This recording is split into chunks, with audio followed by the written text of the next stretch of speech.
നമ്മുടെ പ്രിയപ്പെട്ട ഷാജി സാഹിബാണ് നമ്മളെ അഭിസംബോധന ചെയ്ത് അദ്ദേഹത്തെ ആദരപൂർവ്വം ക്ഷണിക്കുന്നു. പ്രിയപ്പെട്ട അബ്ദുൽ ഖാദർ സാഹിബ്, സഹോദരൻ കബീർ, നജ്മ സംസാരിച്ചു കഴിഞ്ഞു. അബ്ദുൽ ഖാദർ, അബ്ദുൽ ഖനി, കീഴൂർ, ജലീൽ കോയ, മുഹമ്മദ് തുടങ്ങിയിട്ടുള്ള എല്ലാവരും വേദിയിലുണ്ട്. എല്ലാവരെയും ഹൃദയംഗമമായി അഭിവാദ്യം ചെയ്യുകയാണ്. ഇവിടെ പ്രൗഢമായി നിങ്ങളെ നജ്മ അഭിസംബോധന ചെയ്ത് കഴിഞ്ഞു എന്നാണ് ഞാൻ മനസ്സിലാക്കുന്നത്. നല്ല വിശപ്പുള്ള സമയമാണ്. ക്യാമ്പിലെ ഏറ്റവും മോശം ടൈമാണ് ഈ സമയം. അപ്പം അതുകൊണ്ട് ഔപചാരികമായിട്ട് നിങ്ങളെ കാണാം, കുറച്ച് വാക്കുകൾ പറഞ്ഞിട്ട് പോകാമെന്ന് മാത്രം വിചാരിച്ചിട്ട് വന്നതാണ്. ഇപ്പോൾ ഇത്തരത്തിലുള്ള കൂടിയിരിക്കലുകൾ വളരെ കുറഞ്ഞു വരുന്നൊരു കാലമാണ്. ആ കൂടിയിരിക്കലുകളുടെ കുറവ് കൊണ്ട് തന്നെയുള്ള വലിയ പ്രശ്നങ്ങൾ വളരെ അപകടകരമായിട്ട് നമ്മളെ ബാധിച്ചുകൊണ്ടിരിക്കുകയും ചെയ്യുന്നുണ്ട്. നമുക്കത് തീരെ അറിയണില്ല എന്നുള്ളത് ഒരു വലിയ പ്രശ്നമാണ്.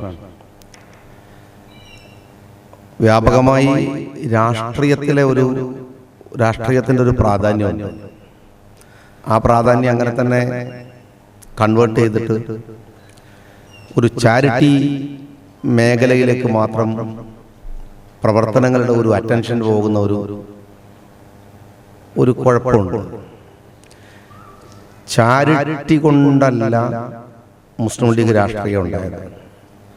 മുസ്ലിം ലീഗ് രാഷ്ട്രീയത്തിൻ്റെ ഉപോൽപ്പന്നമായിട്ട് വന്നതാണ് ചാരിറ്റി എന്ന് പറയുന്നത്. രണ്ടും തമ്മിൽ ചെറിയ വ്യത്യാസമുണ്ട്. ഞാൻ വയനാട്ടിൽ മഹാദുരന്തം ഉണ്ടായിരുന്ന സമയത്ത് വയനാട്ടിലെ ഈ അപകട മേഖലയിലേക്ക് ചെല്ലുമ്പോൾ തന്നെ ആദ്യം കാണുന്നത് സേവാഭാരതിയുടെ ആംബുലൻസാണ്, സേവാഭാരതിയുടെ പ്രവർത്തകന്മാരാണ്. ആ മേഖലയിൽ ഇപ്പം എല്ലാവരും ഉണ്ട്. കാരണം എന്താന്ന് വെച്ചാൽ അതിനെ ഒരു രാഷ്ട്രീയമായി ഉപയോഗിക്കുന്ന ഒരു രീതിയിലേക്കാണ് പോണത്. സേവാഭാരതി ആംബുലൻസ് ഇറക്കിയാൽ അതിനകത്താണ് സുരേഷ് ഗോപിനെ കൊണ്ടുപോകാന്നുള്ള പ്രശ്നം കൂടിയുണ്ട്. അങ്ങനെയാണ് തൃശ്ശൂർ പൂരം കലക്കാൻ വേണ്ടിയിട്ട് സുരേഷ് ഗോപിയെ സേവാഭാരതിയുടെ ആംബുലൻസിൽ കൊണ്ടുപോയത്. അപ്പോൾ അവരുടെ ആംബുലൻസിന് ഒരു രാഷ്ട്രീയ ലക്ഷ്യമുണ്ട്, അവരുടെ ചാരിറ്റികൾക്കൊരു രാഷ്ട്രീയ ലക്ഷ്യമുണ്ട്. നമ്മളുടെ രാഷ്ട്രീയ ലക്ഷ്യത്തിന്റെ ഭാഗമാണ് ചാരിറ്റി. രണ്ടും തമ്മിൽ വ്യത്യാസമുണ്ട്. നമ്മൾ ചെയ്യുന്ന ചാരിറ്റിയിൽ നിന്ന് രാഷ്ട്രീയമായിട്ട് നമ്മളൊന്നും പ്രതീക്ഷിക്കുന്നില്ല. അവർ ചെയ്യുന്ന ചാരിറ്റിയിൽ നിന്ന് അവർ രാഷ്ട്രീയം പ്രതീക്ഷിക്കുന്നുണ്ട്. ഇത് തമ്മിൽ ചെറിയൊരു പ്രശ്നം സൂക്ഷ്മതയോടെ കൈകാര്യം ചെയ്തിട്ടില്ലെങ്കിൽ വലിയ പ്രശ്നം ഉണ്ടാവും. ഞാൻ KMCC പരിപാടികൾക്ക് പോയാലും പറയാറുണ്ട്, എല്ലാ സംഘടനാ പരിപാടികൾക്ക് പോകുമ്പോഴും പറയാറുണ്ട്. കാരണം പൊളിറ്റിക്സ് എന്ന് പറയുന്നത് നമ്മുടെ നിലനിൽപ്പുമായി ബന്ധപ്പെട്ട ഒരു പ്രശ്നമാണ്. ചാരിറ്റിയൊക്കെ ഒരു അതിജീവനത്തിന്റെ പ്രശ്നമാണ്. രണ്ടും തമ്മിൽ വ്യത്യാസമുണ്ട്. ഞാൻ പിന്നെയും പറയാം, നിലനിൽക്കാൻ കഴിയുന്നില്ലെങ്കിൽ, ഇപ്പോൾ രാഷ്ട്രീയത്തെ നമ്മൾ മാറി നിന്നാൽ ഒഴിഞ്ഞു പോകുന്ന സാധനമല്ലല്ലോ. മാറി നിന്നാൽ രാഷ്ട്രീയം വേറെ വഴിക്ക് പോയിക്കോളും എന്ന് വിചാരിക്കാൻ കഴിയില്ല.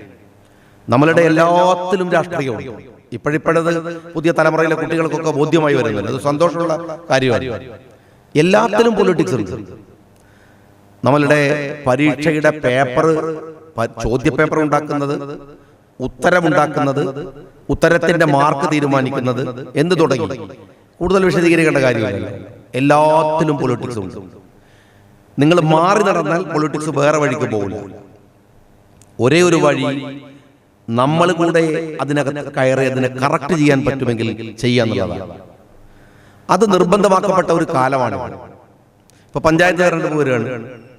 ഇപ്പൊ തോന്നുന്നു പഞ്ചായത്തിന്റെ ഒരു ക്യാമ്പ് ആയതുകൊണ്ട് പഞ്ചായത്ത് തെരഞ്ഞെടുപ്പിനോട് അനുബന്ധമാകുന്ന ഒരു എനർജി, ഒരു താല്പര്യം ഇപ്പോൾ നമുക്കൊക്കെ ഉണ്ട്. പക്ഷേ നേരത്തെ ഉണ്ടായിരുന്നത് പോലെ നമ്മുടെ വാർഡ് കമ്മിറ്റികൾ, നമ്മുടെ ബൂത്ത് കമ്മിറ്റികൾ, ഇതൊക്കെ എത്രത്തോളം സജീവമായിട്ട് നമ്മളുടെ ഇടയിൽ ഉണ്ട് എന്ന് നിങ്ങൾ പരിശോധിച്ച് നോക്കിയിട്ടുണ്ടോ? എത്രമാത്രം ആക്റ്റീവാണ്? പല മേഖലകളിൽ പലതരം കമ്മിറ്റികളൊക്കെ ഉണ്ടാവും. പക്ഷേ ഈ ബൂത്ത് കമ്മിറ്റികൾ, അതോടൊപ്പമുള്ള വാർഡ് കമ്മിറ്റികൾ, പഞ്ചായത്ത് കമ്മിറ്റിയുടെ ദൈനംദിന പ്രവർത്തനങ്ങൾ, ഇതിനെ എങ്ങനെയാണ് നമ്മൾ ഏത് തരത്തിലാണ് നിങ്ങളുടെ ഒരു വിലയിരുത്തൽ ഈ കാലയളവിൽ ഉണ്ടാവുക? ഈ കഴിഞ്ഞ കാലയളവിൽ എത്രത്തോളം വന്നിട്ടുണ്ട്, എത്രത്തോളം നിങ്ങൾ ശ്രദ്ധിച്ചിട്ടുണ്ട്? മുസ്ലിം ലീഗ് രാഷ്ട്രീയ പാർട്ടിയുടെ ഞാൻ താനൂരിലൊരു പരിപാടി പങ്കെടുക്കുമ്പം അവരുടെ ജില്ലാ CPM-ന്റെ സമ്മേളനവുമായി ബന്ധപ്പെട്ട ഒരു മറുപടി പരിപാടിയായിരുന്നു വെച്ചിരുന്നത്. അപ്പം ഞാൻ അവിടെ നടന്ന സെമിനാറുകളും അവിടെ നടന്ന പ്രസംഗങ്ങളൊക്കെ പരിശോധിക്കുകയുണ്ടായി. അതിനകത്ത് രസകരമായ ഒരു കാര്യം എന്താണെന്ന് വെച്ചാൽ, നമ്മൾ ജീവിക്കുന്നത് ഒരു പോസ്റ്റ് ട്രൂത്ത് കാലത്താണ്. നുണകൾ പറയുക, നുണയാണെന്ന് ഉറപ്പ് തോന്നുക, പിന്നെയും പറയുക, പറയുന്നവന് തന്നെ ഇതൊരു സത്യമാണ് എന്ന് തോന്നുക, പിന്നെ അതവൻ ആധികാരികമായിട്ട് പറയാം. അങ്ങനെയൊക്കെയാണ് ഈ പോസ്റ്റ് ട്രൂത്ത് കാലത്ത് ഒരു നുണയെ സത്യമാക്കി എടുക്കുന്നത്. അവിടെ നിർലജ്ജം MM നാരായണനെ പോലെയുള്ളവർ, പാലളി മുഹമ്മദ് കുട്ടി അദ്ദേഹത്തിന്റെ വിട്ടേക്കാം, എഴുതി കൊടുക്കുന്നത് വായിക്കാനുള്ള പക്വത മാത്രമേ ഇപ്പൊ അദ്ദേഹത്തിനുള്ളൂ. പക്ഷേ ആ പറഞ്ഞിരിക്കുന്ന ആരോപണങ്ങളുടെ ഒരാഴം നിങ്ങൾ ചെറിയ പ്രശ്നമല്ല. ഞാൻ അതിന് MI തങ്ങളൊക്കെ ഉണ്ടായിരുന്നെങ്കിൽ എന്ന് നമ്മൾ പ്രാർത്ഥിച്ചോ അല്ലെങ്കിൽ ആഗ്രഹിച്ചോ പോകുന്ന ചില മുഹൂർത്തങ്ങളുണ്ട്. എത്ര സീതി സാഹിബ് കേരളീയ സമൂഹത്തിൽ നിർവഹിച്ചിട്ടുള്ള ഒരു ഉത്തരവാദിത്തത്തെ എത്ര നിസ്സാരമായിട്ടാണ്. EN ശങ്കരൻ നമ്പൂതിരിപ്പാടൊന്നും സീതി സാഹിബ് നിർവഹിച്ച ഉത്തരവാദിത്തത്തിന്റെ 7 അയലെത്തത്തില്ല. വെറും ബടായി അല്ലാതെ ഒരു വിപ്ലവം ഉണ്ടാക്കില്ല. അടയാളങ്ങളുടെ ഒരു വലിയ നിരയുണ്ട്. ഐക്യ കേരള സംഘത്തിന്റെ ഒരൊറ്റ അപേക്ഷ വായിച്ചാൽ മതി. ഇവിടെ എന്താണ്, എറണാകുളത്ത് ആലുവയിൽ ഉണ്ടാക്കാൻ തീരുമാനിച്ച ഇൻസ്റ്റിറ്റ്യൂഷനാണ് മലബാറിൽ വരുന്നത്. അതിനെ കൊണ്ടുവന്നിട്ട് അവിടെ സ്ഥാപിക്കുകയാണ്. അവിടുന്ന് തുടങ്ങിയിട്ട് ആ സീതി സാഹിബിനെ കുറിച്ച്, സീതി സാഹിബ് സ്വപ്നം കണ്ടിരുന്ന ഒരു വിദ്യാഭ്യാസത്തെ കുറിച്ച് ആ കത്തിൽ പറയുന്നുണ്ട്. അബ്ദുൽ ഖാദർ മൗലവി ഒപ്പിട്ട ഒരു കത്തുണ്ട് അന്നത്തെ. ആ കത്തിൽ പറയുന്ന ഒരു കാര്യമുണ്ട്, നമ്മളെ മക്കളെ പഠിപ്പിക്കണ്ടേ. നിങ്ങൾ ഈഴവന്മാരെ നോക്ക്, അവർ ഉഷാറായി കഴിഞ്ഞു. നിങ്ങൾ നായന്മാരെ നോക്ക്, അവരൊക്കെ എത്ര മുന്നോട്ട് പോയി. ക്രിസ്ത്യാനികളെ നോക്ക്, അവർ നേരത്തെ തന്നെ എസ്റ്റാബ്ലിഷ്ഡ് ആണ്. നമ്മളെ മക്കളെ പഠിപ്പിക്കണ്ടേ. ആ കത്തിനകത്ത് പറയാണ് പെൺകുട്ടികളെ പഠിപ്പിക്കണ്ടേ എന്ന് ചോദിച്ചിട്ടാണ് തുടങ്ങിയത്. ആ കമ്മ്യൂണിറ്റി ഇപ്പോൾ എവിടെ എത്തി, എവിടെയുള്ളത്? ഞാൻ കഴിഞ്ഞ ആഴ്ചയിൽ വാഫിയയുടെ പരിപാടി, എറണാകുളത്ത് വഫിയയുടെ പരിപാടി പങ്കെടുക്കുമ്പോൾ ഞാനോട് ചോദിച്ചു, ഈ പുതിയ തലമുറയിലെ പെൺകുട്ടികളോട് സംസാരിക്കാവുന്ന ലാംഗ്വേജ് ഉണ്ടോ നമ്മുടെ കമ്മ്യൂണിറ്റിക്ക്? ഭാഷ അറിയണം, ദഴവത്തിന്റെ ഭാഷ അറിയണം. അവരുടെ കൺഫ്യൂഷൻ എന്ന് പറയുന്നത് എന്താണ്? നമ്മൾ താഴ്വയുടെയും വയലുത്തറയുടെ ഒക്കെ പ്രസംഗം കേട്ടിട്ട് ദീൻ പഠിച്ചതാണ്. ആ പ്രസംഗം മതിയോ പുതിയ തലമുറയിലെ കുട്ടികളെ നിങ്ങൾക്ക് പഠിപ്പിക്കാൻ? കാര്യം എന്താണ്? അവർ പൊതുസമൂഹത്തിൽ നിന്ന് അഭിമുഖീകരിക്കുന്ന ചോദ്യങ്ങൾ വളരെ വലുതാണ്. ആ ചോദ്യങ്ങളുടെ ഏറ്റവും ആധുനികമായ മറുപടി പറയാൻ നിങ്ങൾക്ക് പറ്റുമോ? നമുക്ക് കഴിയോ? നമ്മുടെ ആൺകുട്ടികളെക്കാൾ ഉയരങ്ങളിലേക്ക് പെൺകുട്ടികൾ വിദ്യാഭ്യാസപരമായി പോയിട്ടുണ്ട് എന്നൊരു ബോധ്യം നമ്മളുടെ ആർക്കെങ്കിലും ഉണ്ടോ? വാപ്പാർക്കുണ്ടോ, ഉമ്മാർക്കുണ്ടോ, സമൂഹത്തിനുണ്ടോ? ആൺകുട്ടികളുടെ എത്രയോ മുകളിലാണ് വിദ്യാഭ്യാസപരമായി പെൺകുട്ടികളുള്ളത്. ഇപ്പൊ നിങ്ങൾ നടക്കുന്ന കല്യാണങ്ങൾ പരിശോധിച്ച് നോക്ക്. ആൺകുട്ടികളുടെയും പെൺകുട്ടികളുടെയും ഭർത്താവിന്റെയും ഭാര്യയുടെയും വിദ്യാഭ്യാസ യോഗ്യത പരിശോധിച്ച് നോക്ക്. വളരെ വ്യത്യാസമാണ്. വലിയ നിലയിലേക്ക് നമ്മൾ അവരെങ്ങനെ കൈകാര്യം ചെയ്യണമെന്ന് നമുക്കറിയില്ല. കേരളത്തിലെ എത്തിസ്റ്റുകളുടെ ഏറ്റവും ഫോളോവേഴ്സ് ആയിരിക്കുന്നത് നല്ല ഗ്രാജുവേറ്റ് ആയിട്ടുള്ള, പോസ്റ്റ് ഗ്രാജുവേഷൻ കഴിഞ്ഞിട്ടുള്ള നമ്മളുടെ മുസ്ലിം പെൺകുട്ടികളാണ്. അവരുടെ കൺഫ്യൂഷൻസുകളെ നമ്മൾ നടക്കുന്ന തർക്കം എന്താണ്? ഇപ്പൊ ഒരു കൊല്ലായിട്ട് കേരളത്തിലെ മുസ്ലിം സമൂഹത്തിൽ നടക്കുന്ന തർക്കങ്ങളൊന്ന് പരിശോധിച്ചു. ആർക്ക് താല്പര്യമുള്ള തർക്കമാണ്? പറയുന്ന ഭാഷ പോലും മറ്റുള്ളവർക്ക് മനസ്സിലാവാത്ത ആളുകൾ തമ്മിൽ തർക്കിക്കുകയാണ്. നമ്മളിങ്ങനെ വൈകുന്നേരം രാവിലെ കഴിഞ്ഞിട്ട് ഭയങ്കര സീരിയസ് ആയിട്ട് ഭയങ്കര സംഭവം എന്നുള്ളവർക്ക് ചർച്ച ചെയ്യാം. ഈ പുതിയ തലമുറ നിങ്ങളെ വീട്ടിലുള്ള കുട്ടികളോട് ഇവർക്ക് വല്ല താല്പര്യമുണ്ടോ? ഈ ചർച്ച അവർക്ക് മനസ്സിലായിട്ടുണ്ട്. എന്താ നടക്കുന്നത്, എന്താ സംഭവിച്ചുകൊണ്ടിരിക്കുന്നത്? ഓരോ പേരുകളുണ്ട് ഓരോ സംഘത്തിന്. ആ പേര് വെച്ചിട്ട് ഇതെന്താന്ന് മനസ്സിലാക്കുന്നുണ്ടോ? കമ്മ്യൂണിറ്റി അഭിമുഖീകരിക്കുന്ന അടിസ്ഥാനപരമായ പ്രശ്നങ്ങളെ കുറിച്ച് നിങ്ങൾക്ക് കൃത്യമായ ധാരണ പോലും ഇല്ല. നമ്മൾ മനസ്സിലാക്കണം, നമ്മുടെ നാട്ടിൽ എഴുതുന്ന കുട്ടികളുണ്ട്. നിങ്ങളറിയാം, മുസ്ലിം ലീഗിന്റെ സംസ്ഥാന സമ്മേളനം, ആദ്യത്തെ കേരളത്തിലെ സംസ്ഥാന സമ്മേളനം നടക്കുമ്പോൾ നമ്മുടെ TD കബീർ ഈ യോഗത്തിലെ ആദ്യത്തെ പ്രസംഗാരനായിരിക്കും, സ്വാഗതം പറയുന്ന ആളായിരിക്കും, അല്ലെങ്കിൽ ഖിറാഅത്തായിരിക്കാം. അങ്ങനെയാണല്ലോ ഉണ്ടാവുക. ആദ്യത്തെ പ്രസംഗ സ്വാഗത പ്രസംഗകനായിരിക്കും.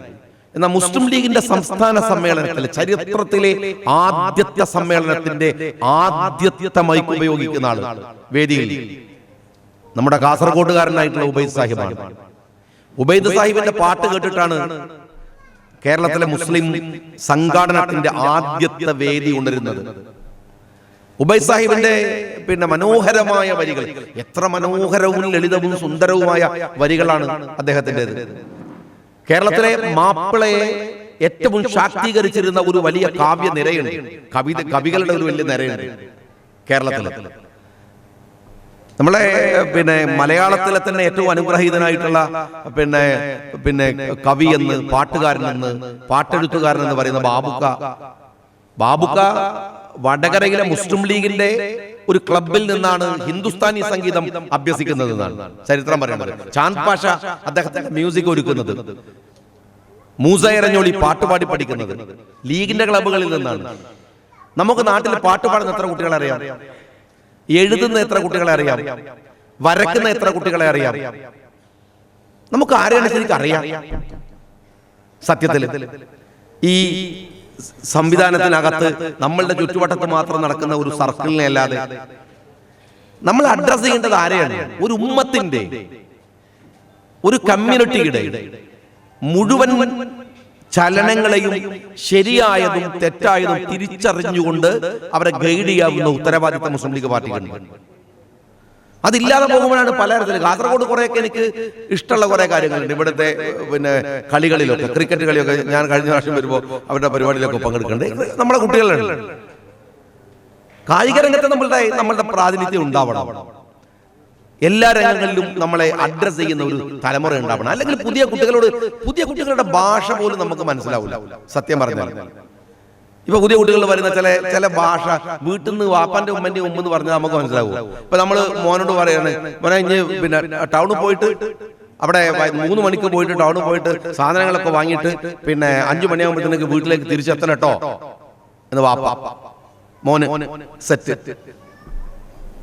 പാപ്പക്ക് പിരാന്ത് വിളിക്കും. ഞാൻ ഇത്ര നേരം പറഞ്ഞിട്ട് ഒറ്റ ഡയലോഗ്, പക്ഷെ അതിനകത്ത് എല്ലാം ഉണ്ട്.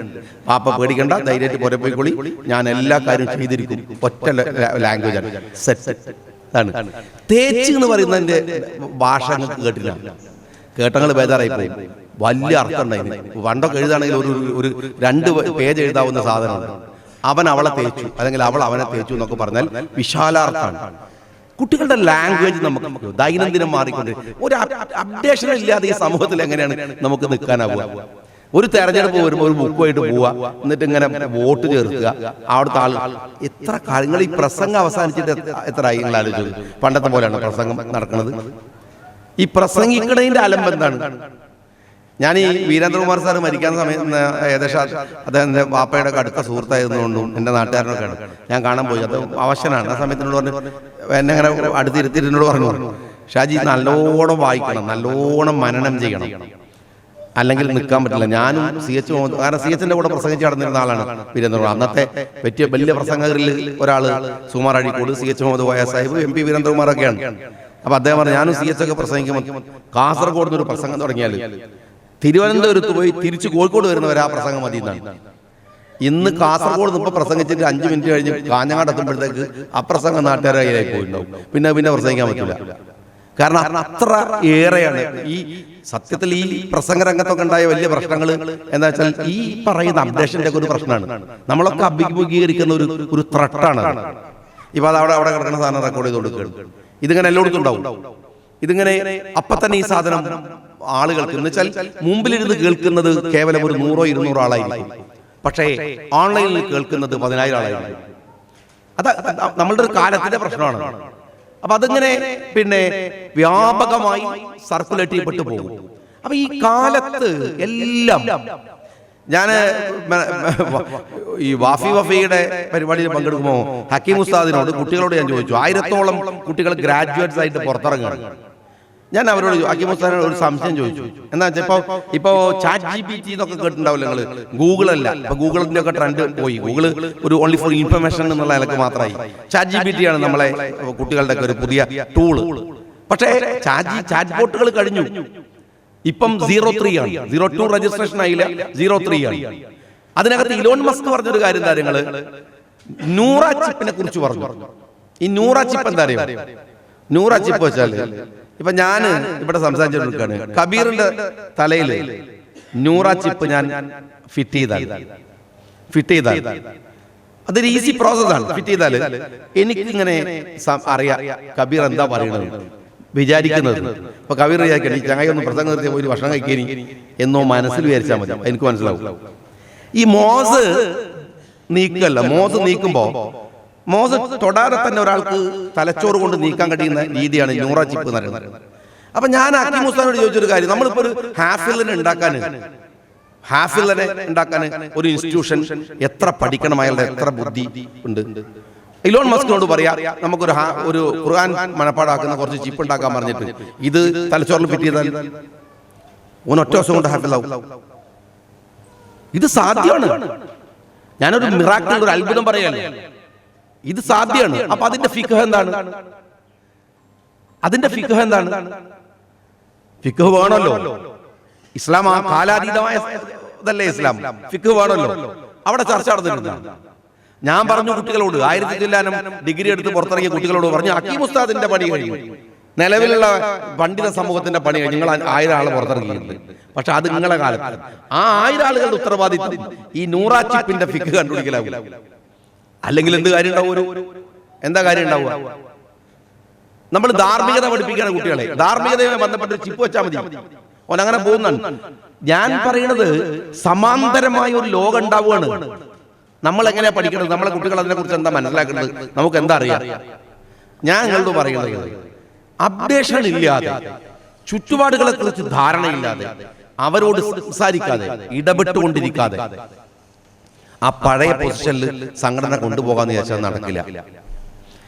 സംഘടന എന്ന് പറഞ്ഞാൽ കുറച്ചാളുകൾ കൽപ്പിക്കണമെന്നും ബാക്കിയുള്ളവർ പണിയെടുക്കണം എന്നുള്ള കാലമൊക്കെ പോയി. എല്ലായിടത്തും ഒരു വർത്തമാനത്തിന്റെയും കൊടുക്കൽ വാങ്ങലുകളുടെ ഇടയിൽ നടക്കുന്ന സാധനമാണ്. ബഹുമാനം ഉണ്ടെങ്കിലേ ബഹുമാനമുള്ളൂ. പണ്ടൊക്കെ പൈസ ഉള്ളവനെ ബഹുമാനിക്കുക, അല്ലെങ്കിൽ കയ്യൂക്കുള്ളവനെ ബഹുമാനിക്കുക, അധികാരമുള്ളവനെ ബഹുമാനിക്കുക. ഇന്നൊക്കെ പുല്ലുവല്ലാണ്. ഓനുണ്ട്, ഓൻ്റെ അടുത്തുണ്ട്, നമ്മളെ മേക്കിട്ട് വേണ്ടതാണ്. അതെല്ലാവരുടെയും ഒരു പോളിസി എന്ന് പറയുന്നത്. ബഹുമാനം ഉണ്ട്, തിരിച്ചു കിട്ടും. അത് പ്രസിഡന്റ് ആയാലും തിരക്കടില്ല, അത് സെക്രട്ടറി ആയാലും തിരക്കടില്ല, ഏത് കൊമ്പത്തുള്ള ആയാലും തിരക്കടില്ല. അത് ആളുകളുമായി മിങ്കിൾ ചെയ്തിട്ട് സാധാരണക്കാരുടെ ഇടയിലേക്ക് ഇറങ്ങിച്ചെന്നിട്ട് അവനോട് തോളിട്ടിൽ കൈയിട്ട് സംസാരിച്ചിട്ട് അവർക്കിടയിൽ നിൽക്കാൻ കഴിയുന്നവരാണ്. അടിത്തട്ട് മുതൽ അങ്ങനെ അതിന്റെ പടവുകൾ ഉയർത്തി കൊണ്ടുവരാതെ.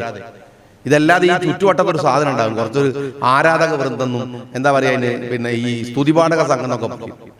ഇവര് മെനക്കെട്ടാലുണ്ടല്ലോ ഒരു മനുഷ്യനെ നാശാക്കാൻ ഇതുപോലത്തെ പണി വേറെ ഉണ്ടാവില്ല. അവരെ സൂക്ഷിക്കണം. ഏറ്റവും കൂടുതൽ സൂക്ഷിക്കേണ്ട ആൾക്കാർ നിങ്ങൾ വിമർശകരെയല്ല, നിങ്ങളുടെ സ്തുതിപാഠകരെയാണ്.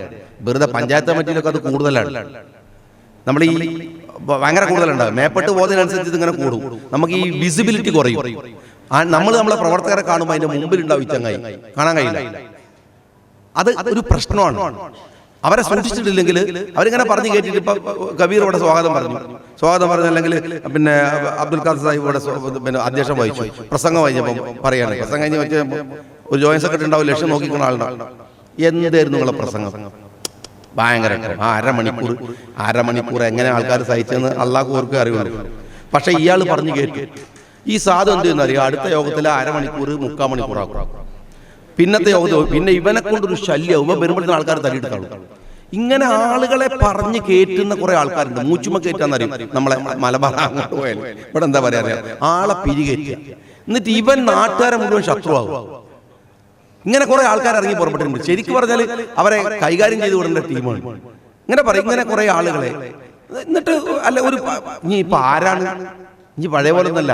പണ്ട് നീ ശാഖന്റെ ഒരു പ്രസിഡന്റ് മാത്രമല്ല, ഇപ്പൊ പഞ്ചായത്തിന്റെ ആണ് എന്നൊക്കെ പറയുമ്പോൾ ഭയങ്കര നമ്മൾ ആളുകളോട് മര്യാദയ്ക്ക് ചിരിക്കുക, നന്നായിട്ട് പെരുമാറുക. ഈ ചിരിക്കുന്നൊക്കെ പുണ്യാണ്. ഞാൻ എപ്പോഴും പറയാറുണ്ട്, ഇന്നക്കുമില്ല തസൗനാസബി അംബാലിക്കും വലാക്കിൻ യസഊഹും മിൻകും ബസ്തുൽ വജ്ഹി വഹുസ്നുൽ ഖുൽഖി. പ്രവാചകൻ സല്ലല്ലാഹു അലൈഹി വസല്ലം തങ്ങൾ പറഞ്ഞു, നിങ്ങൾ ചിരിച്ചാൽ സദക്ക പോലെ പുണ്യമുള്ളതാണ്. എന്നിട്ട് ഇങ്ങനെ മാസത്തിൽ പിടിച്ചിരിക്കുക. ചില ആൾക്കാർ ഇക്കിളിയാക്കി അവർ ചിരിക്കില്ല. നമ്മളെ ഭാരവാഹികളൊക്കെ ചിരിക്കണോ മതി, ഭാരവാഹിയൊക്കെ ആയിട്ട് നരിയൊക്കെ വർത്താനം പറയുന്നത് മതി ഭാരവാഹിട്ട്. ഇതങ്ങനെ റിസർവ് ചെയ്തിട്ടുള്ള കാര്യമൊന്നുമില്ല. ഞാൻ കാര്യമായിട്ട് പറയാം, നിങ്ങൾ എന്നോട് ദേഷ്യം പിടിച്ചിട്ട് ഒന്നും കാര്യമില്ല. പിന്നെ വേറെ ഞാൻ എല്ലാവരും പറയുന്നത്, ഇതൊക്കെ ആഗ്രഹിച്ചിട്ടാകുന്ന ഭാരവാഹിത്വം. പണ്ടാണ് ഈ ആൾക്കാർ അടിച്ചേൽപ്പിക്കൽ, ഇപ്പൊ ഒക്കെ ആഗ്രഹിച്ചിട്ടാവണം. ശാഖാ കമ്മിറ്റിയിലടക്കം തെരഞ്ഞെടുപ്പ് നടക്കുകയാണ്. അങ്ങനെ ആവുമ്പോൾ എന്താവണമെന്ന് വെച്ചാൽ അതിനനുസരിച്ചിരിക്കണം. ആരെങ്കിലും പിടിച്ചാക്കിയപ്പോ ബാഫക്കി തങ്ങള് കാലത്ത്, സീതി സാഹിബിന്റെ കാലത്ത് ഒക്കെ പിന്നെ അന്നത്തെ കാലത്ത് ആൾക്കാരെ പിടിച്ചുകൊണ്ടൊന്ന് ലീഗാക്കലാണ്. ഇന്ന് നമ്മൾ ഓടിപ്പോയിട്ട് ലീഗാവലാണ്. ഇപ്പൊ സംസ്ഥാന ലീഗിന്റെ ഒരു സെക്രട്ടറി ആയി നിൽക്കുന്ന എനിക്ക് അറിയാലോ എങ്ങനെ ആയതെന്നുള്ളത്. എന്തെങ്കിലും ദേഷ്യം പിടിച്ചിട്ട് രാജിവെക്കാൻ പറ്റിയ പണി ഇത് കിട്ടണമെങ്കിലുള്ള ബുദ്ധിമുട്ട് എന്താണെന്ന് ആയവനും അറിയുന്നു. അപ്പൊ അതിനനുസരിച്ച് പണി എടുക്കണം, ആയിട്ടുണ്ട് എടുക്കണം, ഭാരവാഹി ആയിട്ടുണ്ട് എടുക്കണം, അല്ലെങ്കിൽ വളരെ സത്യസന്ധമായിട്ട് നിങ്ങൾക്ക് ആവില്ല എന്ന് പറയണം. എന്തൊരു മര്യാദയാണ്. ഇന്നത്തെ കാലത്ത് അങ്ങനത്തെ ആളുകളുണ്ട്. ഒരു രാഷ്ട്രത്തിന്റെ അധികാരം എനിക്ക് വേണ്ടെന്ന് പറഞ്ഞ് രസിക്കാന്തത്തിന് നിങ്ങൾക്ക് അറിയില്ല. ഒരു രാഷ്ട്രത്തിന്റെ അധികാരം വേണ്ടെന്ന് പറഞ്ഞു അങ്ങനത്തെ ആളുകളുണ്ട്. സാധ്യമാണ്, നിസ്വമായി ജീവിക്കലും സാധ്യമാണ്. അങ്ങനെ സാധിക്കുന്നവരാവുക, ജനങ്ങളുമായി മിങ്കിൾ ചെയ്തുകൊണ്ടിരിക്കുക. നമ്മൾ പറയുന്നവരല്ല, നമ്മൾ കൂടെ നിൽക്കുന്നവരാവുക. നമ്മൾ എത്ര വലിയവരായാലും താഴെത്തട്ടിലേക്ക് പ്രവർത്തകരിലേക്ക് ഇറങ്ങി ചെല്ലുമ്പോഴാണ്, അവരുടെ വികാരങ്ങളെ കൂടി നമ്മൾ ഉൾക്കൊള്ളുമ്പോഴാണ് നമ്മളുടെ ഒരു നേതൃപദവിയിൽ നിൽക്കുക എന്ന് പറയുന്നത്. ഈ ക്യാമ്പുകളുടെ ഒരു പ്രത്യേകത പണ്ട് മുതൽ എനിക്ക് പറയാറുണ്ട്, ഭയങ്കര ഫീലിംഗ് ഉണ്ടാവുന്നത്. നമ്മൾ ഭയങ്കരമായിട്ട് മിങ്കിൾ ചെയ്യും, നമുക്ക് കുറെ അടുത്ത് ഇടപഴകാൻ പറ്റും. ഈ ദൂരെയുള്ള ദുഷിപ്പുകളൊക്കെ മാറി പരസ്പരം കാണാൻ പറ്റും. നിരന്തരമായി കമ്മിറ്റികൾ വിളിക്കണം, നിരന്തരമായി പരസ്പരം കാണണം. എന്തിനാണ് വെള്ളിയാഴ്ച കൂടാൻ പറയുന്നത്? ഉള്ള 4 റക്കഅത്ത് അസർ ളുഹ്റിന്റെ ഒഴിവാക്കിയിട്ട് 2 റക്കഅത്താക്കി അതൊക്കെ ചുരുക്കിയിട്ടു എന്തിനാ കാണാൻ പോകുന്നത്? എത്ര വലിയ പുണ്യാണ് അതിന്, എത്ര ഒരു വലിയ പുണ്യാണ്. നമ്മളൊരു മഹല്ലത്തിലെ ആളുകളൊക്കെ കാണുന്നു, ഒരു ഗാദറിംഗ് ആണ്. നമ്മളെ മഹല്ലത്തിൽ നടന്ന എല്ലാ വിശേഷങ്ങളും കൈമാറുന്നു, ചേർത്തി പിടിക്കുന്നു, മുസാഫഹത്ത് ചെയ്യുന്നു. അപ്പൊ ഇത് വലിയ പ്രധാനമാണ്. ഈ മീറ്റിങ്ങുകൾ എന്ന് പറയുന്നതിന് വലിയ പ്രാധാന്യമുണ്ട്, കൂടിച്ചേരലുണ്ട്. അവിടെ അള്ളാഹുവിന്റെ സഹായം ഉണ്ടാവും, അള്ളാഹുവിന്റെ സഹായം ഉണ്ടാവും. അതുകൊണ്ട് ഈ കമ്മിറ്റികൾ, ഈ ഇത്തരത്തിലുള്ള യോഗങ്ങളും കൂടിച്ചേരലുകളും ഒക്കെ തുടരാൻ നിങ്ങൾ ചെറിയ ഒരു പഞ്ചായത്ത് കമ്മിറ്റി ഇങ്ങനെ ചെയ്തു എന്ന് പറയുമ്പോൾ എനിക്ക് വലിയ സന്തോഷമുണ്ട്. കാരണം നിങ്ങൾ ചെയ്ത ഈ പ്രവർത്തനത്തെ ഞാൻ ഹൃദയംഗമമായി പഞ്ചായത്ത് മുസ്ലിം ലീഗ് കമ്മിറ്റിയെ അഭിവാദ്യം ചെയ്യുകയാണ്. ഇങ്ങനെ കൂടിയിരിക്കാൻ കഴിഞ്ഞല്ലോ എന്നുള്ളതിൽ. ഒരു ഭക്ഷണമൊക്കെ കഴിഞ്ഞ് ആരെന്ത് കളിയാക്കിയും തിരക്കടില്ല, നല്ല ഭക്ഷണമൊക്കെ കഴിച്ച് അടിപൊളി ഭക്ഷണമൊക്കെ കഴിച്ച് അതൊക്കെ നല്ല കാര്യം തന്നെയാണ്. അതൊന്നൊരു മറ്റവർക്ക് അങ്ങോട്ടും ഇങ്ങോട്ടും ഈ മസിലും പിടിച്ച് നടന്നിട്ട് മനുഷ്യനോട് പെരുമാറാൻ പറ്റുന്നില്ല വെച്ചിട്ട് നമ്മൾ ഇടയ്ക്കിടയ്ക്ക് കൂടുക, നല്ല ഭക്ഷണമൊക്കെ വന്ന് കഴിക്കുക, നല്ലൊരു മനസ്സിന് ആശ്വാസം ഉണ്ടാവുക, അതൊക്കെ നല്ലത് തന്നെയാണ്.